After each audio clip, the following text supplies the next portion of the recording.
Today your goal is to determine domain and range.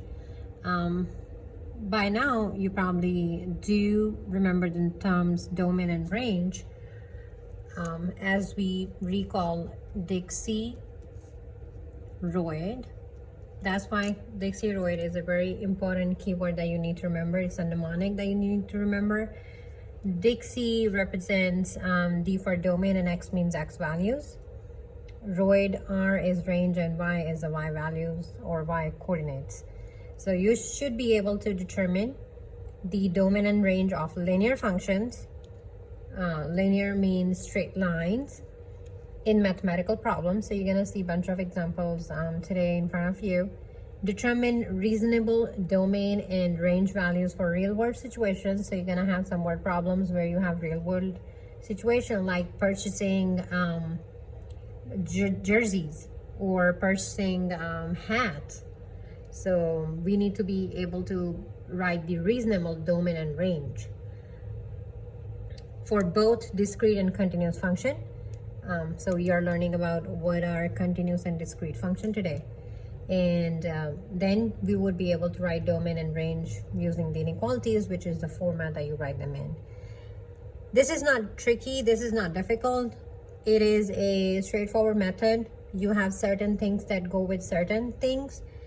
So you have to be very accurate and precise. So let's start with filling up the blanks first. The dash is a set of all input values, the independent X values. So if you remember DIXIE, that means independent input X, so domain of a relation or function. Domain is always read from. So domain is X, all right? And if you know that your grid or coordinate plane, your horizontal axes are X and your vertical axes are Y. That means if you have to read the X, you go from left to right. You go from left to right in order to read it. So left to right.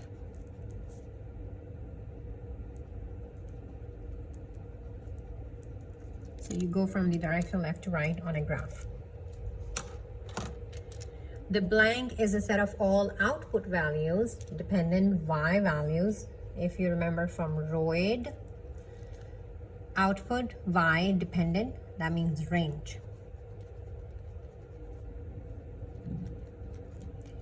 And range is always read from, range is the Y axis, it's going upward. So it is read from bottom to top. So this is read upward. You go upward and left to right on the domain. They're easy to write, to be honest. They're not that difficult. You just have to be very specific. Before we go into writing domain and range, let's talk about two different types of functions that you have, or are you going to see in algebra. First one is discrete. So discrete function or relation has a discrete domain and a range values. They are disconnected. So discrete is a function where you see disconnected data set or data point, such as the graph over here. There's a bunch of points on a graph and they are not connected by a line. They're all disconnected. They're all separate. So this graph basically is a discrete function. This represents a data of a discrete function. Now, the example could be you're counting items, suppose, or you're counting human beings. So human beings can be counted as 1 whole, 2 whole, 3 whole. You never have 1.5 human being. So that is when you count things and you count as a whole, this is when you have a discrete function. The second one is you have a continuous function. It is, again in the name, continuous. That means it is connected by the line. So you have a set of graphs, you have a data, you make a graph out of it, and then you have connected line, a line like that, and this is a continuous graph. This is mainly used for where you have to measure, suppose, height of every person in this classroom. So height of every person. It could be you have different inches to your feet, so you can use it in measuring height, measuring distance, measuring time. Wherever the measurement is involved, you would use continuous function because you can have the partial value. All right, now distinct features of both of these graphs, so let's talk about them. So discrete function is disconnected, it appears like that, and in order to write the domain and the range, we basically use the curly brackets, and whatever the x and values are, we just write them as numbers separated by commas. So it's like a list. So list numbers separated by commas.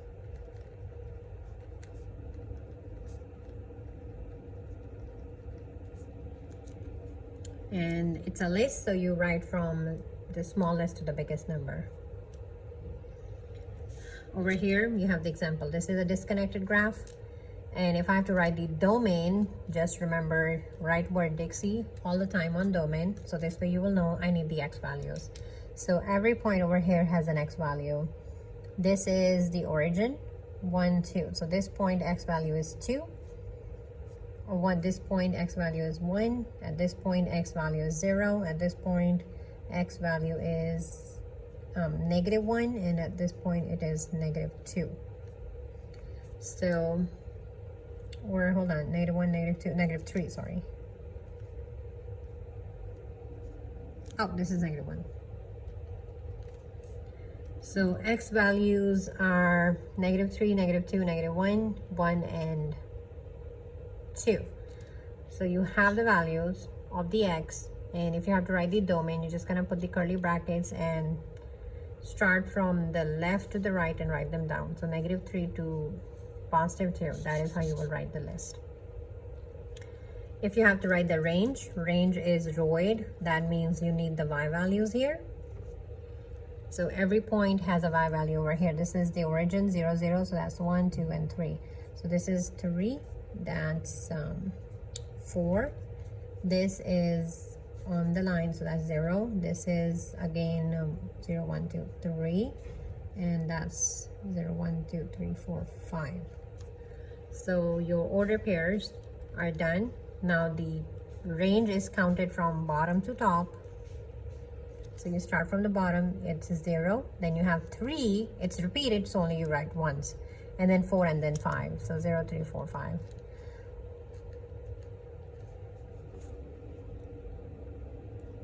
So this is how you will write domain and range of a discrete function.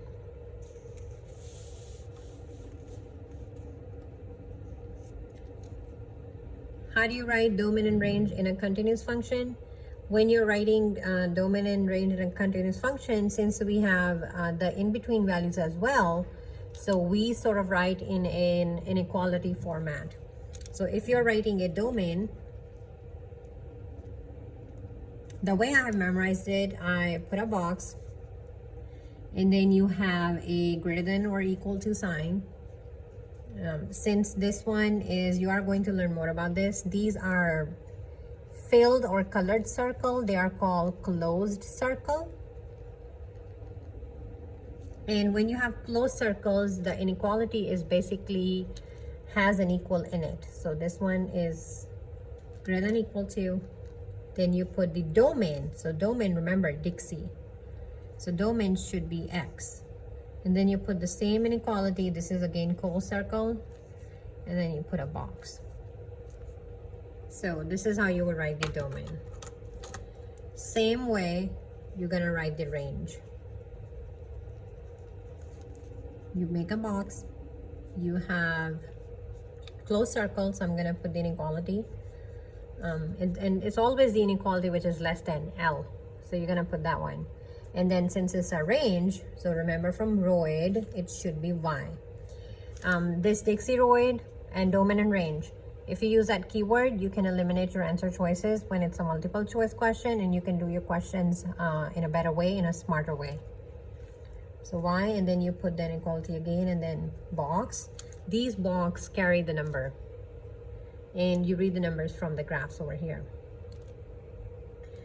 So let's see this one.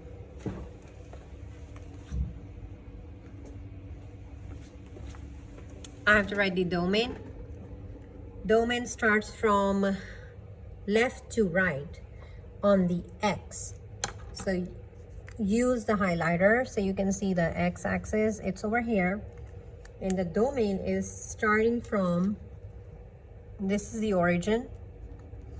This is -1, -2. So domain is starting, actually this line is starting from -2. So your starting point over here is -2. And then this domain is ending, so the line starts here and it tilts and go and stop here. So it stopped on the X over here at 1, 2, +2. So start and end from left to right. So you need those two numbers from the graph and then you put the values in. Same way you do the range. Range is on the y-axis. So I'm using a different highlighter, green, and then highlight my y. And I need to see where's that line starting from the y. So it is starting and it should go upward, always bottom to top. So this is starting from here.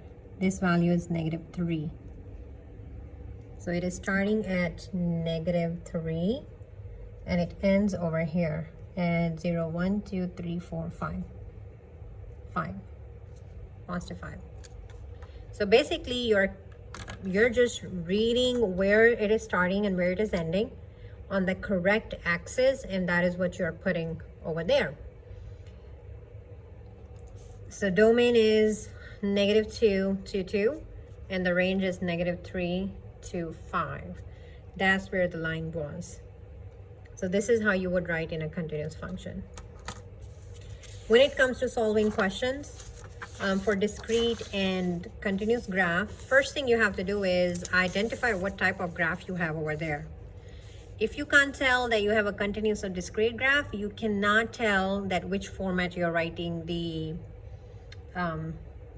domain and range in. So let's first decide what type of graph is this. It's a line, it's connected. So it would be continuous. Your points are connected. You have a straightforward line. So this is a continuous graph. I have to write the domain and the range of the continuous graph. Now remember from the previous page that it should be written as an inequality. All right, so my inequality would start, so domain is DIXIE box. Let's just put less than sign and okay.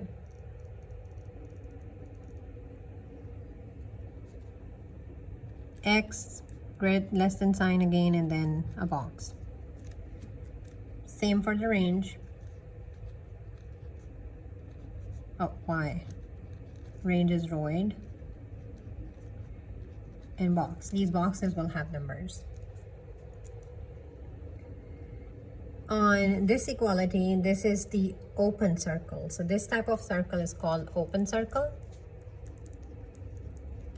When it is not shaded, it's not filled with color. So when you have an open circle, you do not have an equal sign. That's why I did not put equal signs here.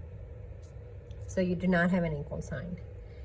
In order to do the domain, I need to see where is this starting on the X and where is it going.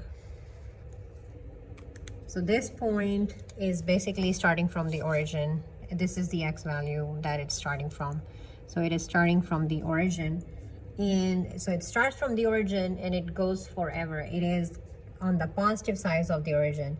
So it starts at 0 and it is greater than 0. So it starts at 0 and this doesn't stop ever. So I don't have this part because it's not starting. It's not ending. It goes forever. That arrow means it goes forever. So it starts at 0 and it goes forever. Now this is something called mirror reflection. So this basically could be written as x greater than 0. So you start at 0 and x is all the values more than 0. As you can read, it's 1, 2, 3, 4, 5 and forever. Let's talk about y. When you are doing y, you have to, the range, you have to do the y-axis. So I highlighted the point. And for the y, this is starting at, this is origin, this is 1. So this is starting at 1. And it is going in the upper direction of 1. So it goes 1 and above. And it goes forever. This arrow says goes forever, so it doesn't stop. So it doesn't have an ending point. So all I know is it starts at 1. And this is again the mirror reflection, so it could be written as y greater than 1. Which is true, it starts at 1 and then any greater value of y. So y greater than 1. So this would be the correct format to write this inequality.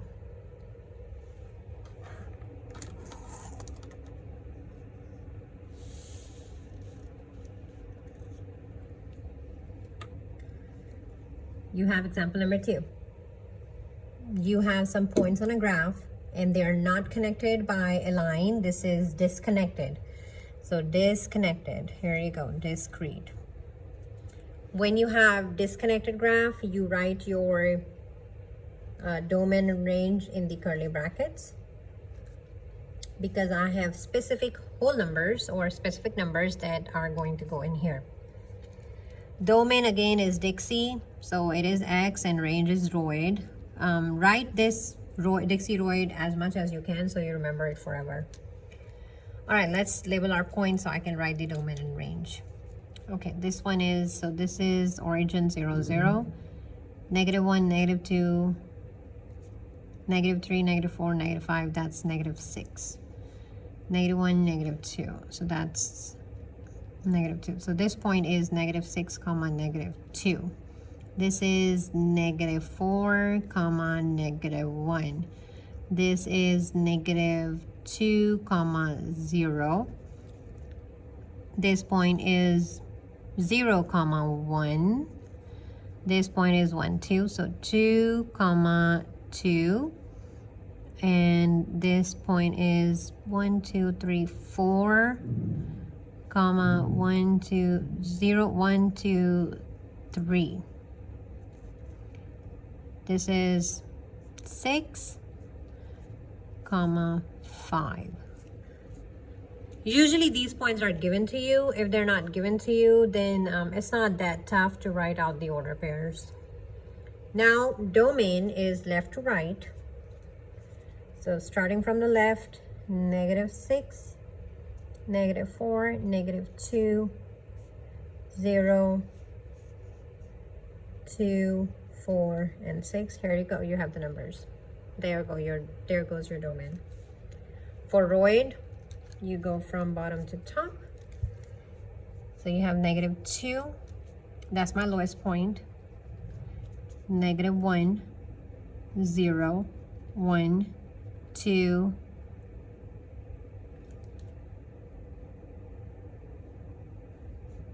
Oh, I did not label that point. This has to be 3. Oh, it's here, 4, 3.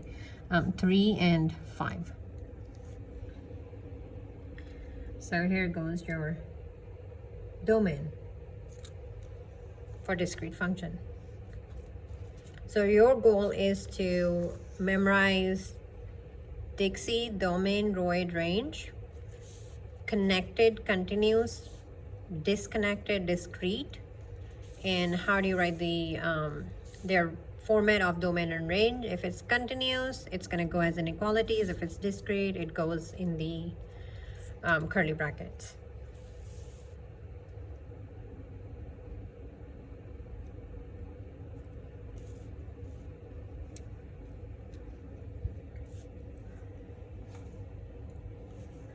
I have 3 examples over here. Go ahead, try it on your own. If you don't understand, then you can continue watching and try to understand how to write this. Connected line, so it's continuous. And domain is the x values, and range is the DROID, range y values. Notice this line is going forever. It doesn't stop. It goes forever in both directions. So I do not know the starting point of x, and I do not know the ending point of x. It goes forever. So when you have a situation like that, when x is going forever, basically it is all real numbers, because any number will work. It could be -10, +10, -100, +100, I don't know. All real number goes there. Same story for the y. I do not know where it start from, because it is going forever, and then I do not know where it ends because it's going forever. You see those arrows, they go forever. It's an array, it goes forever, and that means range is also all real numbers. So this is something that you have to pay attention, whether it is going forever or if it's not going forever.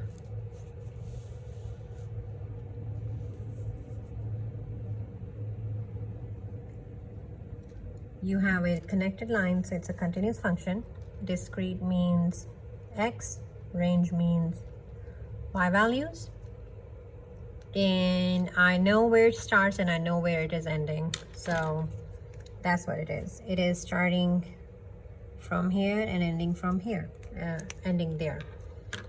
So I know the start and the end, so this one is easier to write. Make a box, symbol, DIXIE is x, symbol, and then make a box. For the DROID, you're gonna do the same thing. Box, y, symbol, box, because number goes in the boxes. Once you're expert, you don't need to make the boxes. You can then simply write the numbers. All right, x is starting at 0, 1, 2, 3, 4, -4. It is starting at, this is -4.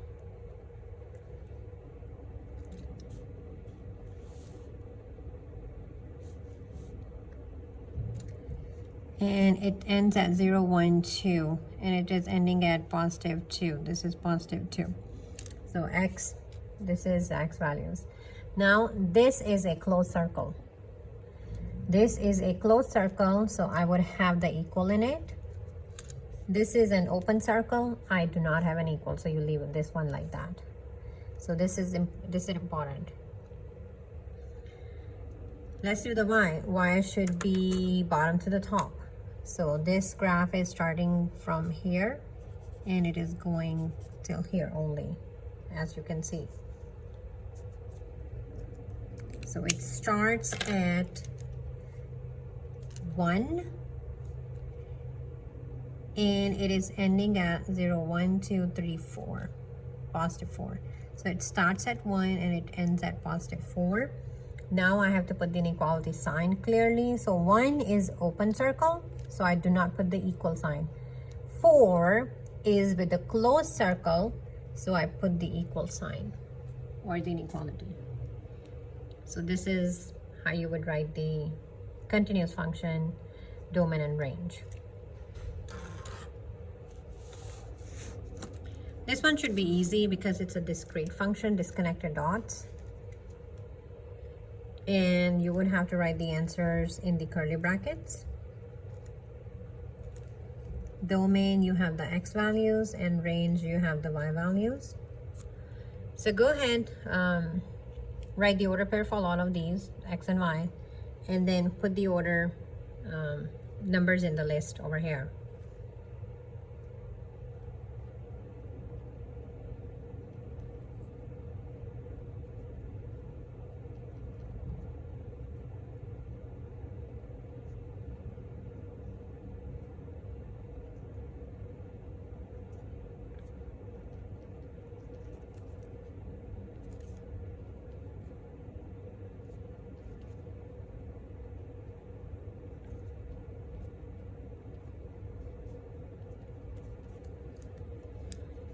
X goes from left to right, so my lowest value is -2, then -1, 0, 1, and 2. For the y, bottom is -1. Then 1 you have twice over there, so just write it once, and then you have 3 you have twice over there, so just write once. So here you go, your discrete function list is here for domain and range.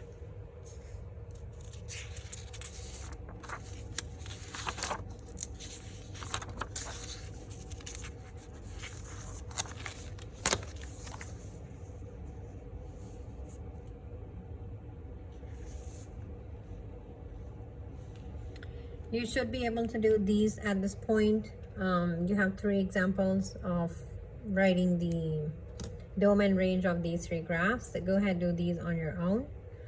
And I'm gonna continue these notes because this is something that you already have done it in the 8th grade, so we'll be able to finish it really quick. Writing linear equation when there's a real world situation in front of you. So this is pretty easy. You only have to remember a few things over there. First, you are familiar with y equal mx plus b format. And then where m represents the slope. M represented by m, this is the rate of change, or other word is slope, and unit rate. So these are the words that go with the m. Slope, rate of change, unit rate, and constant of proportionality, if you remember. So blank represented by m. So slope is represented by m.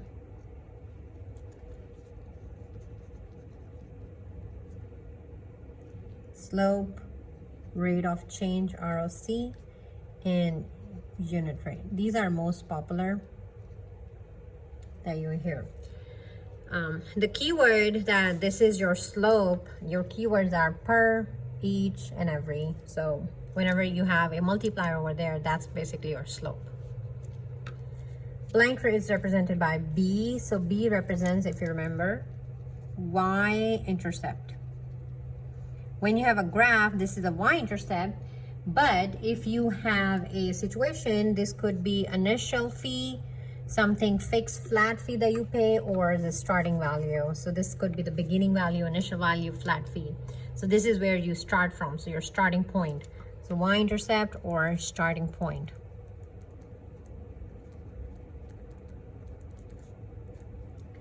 I'm just gonna do one example from here and then I will let you finish all those. A plumber charges a fixed cost of $80. So fixed cost of $80 plus an additional cost of $45 per hour. $45 per hour. So your slope over here is 45 because that is with the keyword per hour. Every hour person is charging, plumber is charging 45. And then your B starting point is 80. So your equation is y is equals to 45x, and it says plus. So plus $80.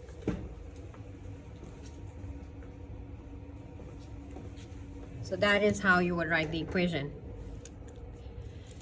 Your keywords are crucial, such as plus, additional, filling, decreasing, draining. So pay attention on the keywords because they tell you whether you have a plus or a minus. And then per, each, and every, these are some words that tells you that, hey, this is your slope. And the best way to practice in the beginning is write your slope and y-intercept here. So all you have to do is y is equals to mx plus b, and you can replace the numbers. So you should be able to do all these 3 questions by yourself. They are easy.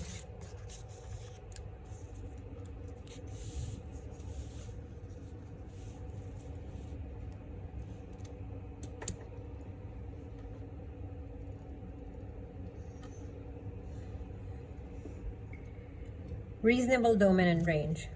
The set of all possible values of independent and dependent variable that makes sense. Okay, so when you are doing math, your answer should make sense. You cannot have negative people because people are positive, so you should have it's a real quantity, so you should have as number of people positive. If you are purchasing hat, you can't have a negative value of hat because hats are something real that you're buying. So you should have some positive number over there for the hats. So this is how you sort of do the reasonable domain and range. in real world situations, you end up writing an equation first, and then you write its range and domain, or pick the answer choice that is represented over there correctly. So let's try this one. This is easy. John's gift card is loaded with $12. So he has a gift card that has 12 bucks. He plans to use his gift card to buy books that cost $3 each. So he has $12 and he's planning to buy books which are going to cost him $3 each. Now think about the keywords. First of all, what is your slope and what is your y-intercept? Your slope is $3 each because each was a keyword over here.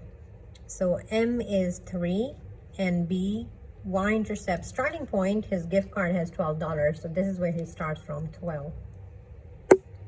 In order to write the equation, y equal mx plus b,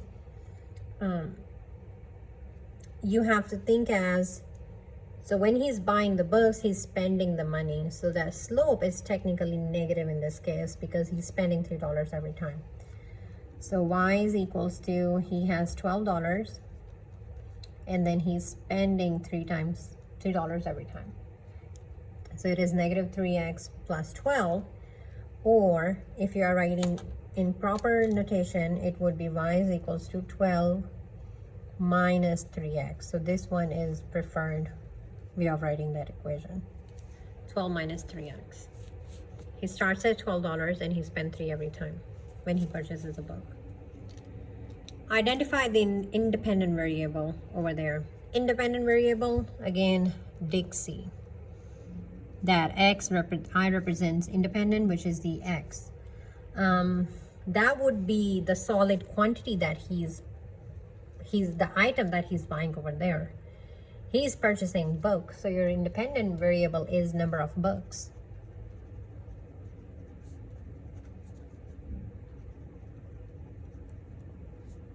Purchased, because he is trying to buy them.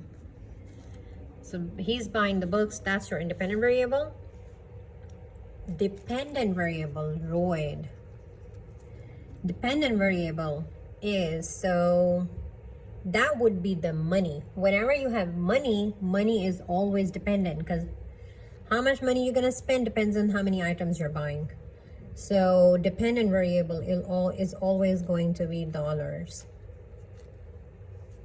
So this is the money, gift card balance. The remaining amount that he has over here is your dependent variable. Just remember, dependent variable, if you are buying something or selling something, has to be money. Discrete or continuous, easy to decide. Books. This is your clue because that's your independent variable. Books. Can you buy 2.5 books? No, you cannot. You always have to count whole book if you have to buy a book. So this is basically discrete because you always purchase whole book. You never buy partial book. Whole book. You are counting how many books he's gonna buy. So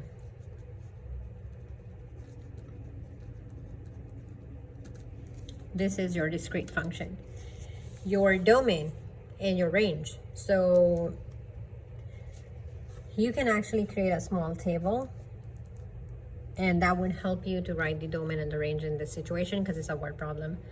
So as you know, he has $12 in his gift card. So Y represents the money and this represents books. So he starts at $12, then he buys 0 book. So when he buys 0 book, he has $12. When he purchases 1 book, every time it is -3 because each book costs $3. So this would be 9. When he buys 2 books, this would be 6. When he purchases 3 books, he would have $3 left. And then when he buys the 4th book, he would spend the last $3 and he would have no money left. So this is the situation over here. So his domain and range is limited. His domain, since it's discrete, so has to go in the curly brackets. His domain starts at 0, 1, 2, 3, and 4. Because he can only buy 4 books, and he can buy nothing, and he still will have all the money. And range, you write the same thing in the curly brackets. You always write from smallest to greater number. So 0, 3, 6, 9, and 12. So this is how you would write the range. The best idea over here is to make a table so you actually can have a domain and range in a proper format. Amy starts a bank account with $20. She can deposit 5 into the bank, a maximum of 3 times. You have a limit, a maximum of 3 times. You should be able to write its equation, and then you would be able to write its domain and range as well after creating a table. Last example over here is a volleyball team pays $20 flat to get uniforms plus 3 per player. There are at least 6 players but no more than 8 players on a team. So you already know the limit, how many they can purchase. So you will be able to write its range and domain. I can help you on this question. If you know how to solve it, go ahead, solve it by yourself. If not, then we'll work on it. Write a function rule to model the situation. So I have to write it in a function notation, not just simple equation. That is what I missed actually on the top. This should have been a function rule, so this should have called f of x.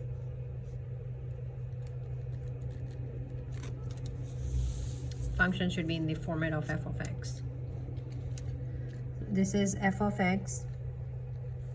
Your volleyball pays 20 flat fees. So B is $20. There are at least 6 players, but no more than 8 players. That's my count, but plus 3 per player. That's my slope. So M is 3. So your equation is f of x, mx plus b, 3x plus 20.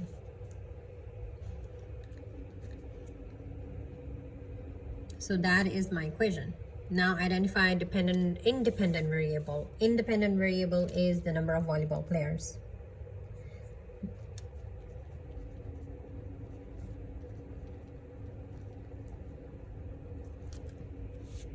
And again, you're dealing with money. So your dependent variable is the money cost. Cost of uniform, because they're buying uniforms. Is it a continuous or discrete function? It's a discrete function because you are not going to buy half uniform. You have to buy the full uniform. So it's discrete because you're counting uniform. This is a countable. So you are counting uniforms as a whole. So this is discrete. Domain. X is number of players. So here you go, X. And Y is the money.